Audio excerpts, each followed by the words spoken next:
So, isang mapagpalang gabi po sa ating lahat. Muli ako si Miat Sebastian and welcome to our daily devotion with Pastor Russell Ocampo. And today is September 24, 2025 and our topic is all about bakit ka dapat maghintay sa Diyos. So, our concept is all about states of Jesus Christ. So, yung states of Jesus Christ is tumutukoy siya sa dalawang yugto ng kanyang gawain ng pagliligtas. Ang kanyang pagpapakababa or humiliation at ang kanyang pagkadakila, exaltation. So, sa kanyang pagpapakababa isinasantabi niya yung kanyang karapatan at nagpasakit hanggang kamatayan sa krus para sa ating kaligtasan. So, sa kanyang pagkadakila is siya ay muling nabuhay, umakyat sa langit at pinaupo sa kanan ng Ama, tinanggap ang pinakamataas na karangalan. So, our Bible readings for today is all about Philippians chapter 2, verse 5 to 11, ASND version. Gayahin ninyo ang pakikipag-ugnayan ni Kristo Jesus kahit na siya ay Diyos. Hindi niya ipinilit na manatiling kapantay ng Diyos, sa halip kusa niyang isinantabi ang karapatan niya at naging alipin. Ipinanganak siyang tulad ng isang tao. Nang siya ay naging tao, nagpakumbaba siya at naging masunurin hanggang sa kamatayan.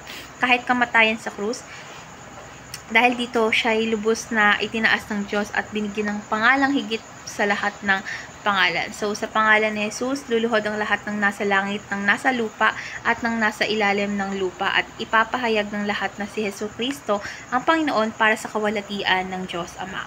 So, ngayon dako na tayo sa ating teaching. So, yung first teaching is Jesus is the perfect example of humility. So, si Jesus Christ ay tunay na Diyos, ngunit pinili niyang magpakumbaba at maging tao. So, hindi niya ipinilit yung kanyang karapatan bilang Diyos, kundi buong pusong naglingkod. So, ang kanyang buhay ay isang modelo ng tunay na kababaang loob. Second, Jesus calls us to follow His example. So, tayo ay tinawag na mamuhay ayon sa kanyang halimbawa ng pagpapakumbaba at pagsunod. So, hindi tayo dapat magmataas o magpilit ng ating karapatan.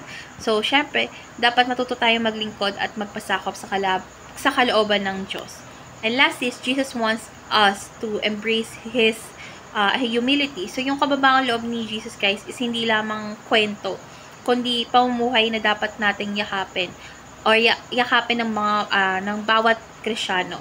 So, syempre, natututo tayong magmahal at magbigay. So, nagiging daan rin siya patungo sa tunay na karangalan mula sa Diyos.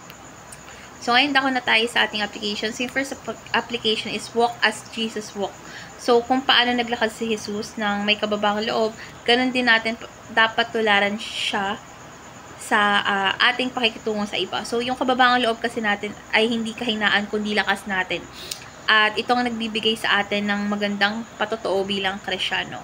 Second is waive your rights for the sake of others. So, may mga pagkakataon na kailangan nating isantabi yung ating mga personal na karapatan para sa ikabuti ng iba. So, tulad ni Jesus is dapat handa tayong magsakripisyo upang mapakita natin o makapagpakita ng pagmamahal. Dahil yung tunay na paglilingkod ay nakasenter lang hindi sa sarili kundi sa kapahanan ng iba.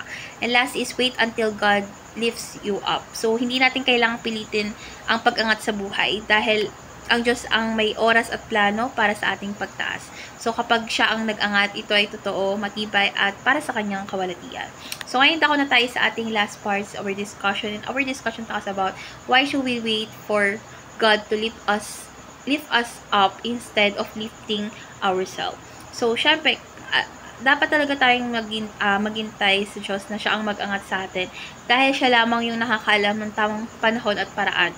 So, kapag pinilit kasi natin itaas ang ating sarili, is maaaring pansamantala lamang yung tagumpay at mauwi pa sa kakahiyan. Pero kapag ang Diyos na yung nag-angat sa atin, ito ay may kasamang kapayapaan, kagalakan at kawalhatian na walang kapantay. So, natutunan ko na ang tunay na tagumpay ay hindi nakukuha sa pagmamadali o pagpumilit, kundi sa pagtitiwala sa oras at plano ng Diyos. So, dapat natin ito i-apply sa pamagitan ng pagtitiis, panalangin, at patuloy na pamumuhay ng tapat habang naghihintay sa tamang panahon ng Diyos. So, let's pray po. Lord God, maraming salamat po sa halimbawa ng pagpapakumbaba ni Jesus na siya mismo, Diyos, ay nagpasakit para sa aming kaligtasan. Lord God, turuan mo kami maghintay at magtiwala sa oras mo, hindi sa sarili naming pamamaraan. Ikaw ang mag-angat para sa iyong kawalhatian. In Jesus' name we pray. Amen.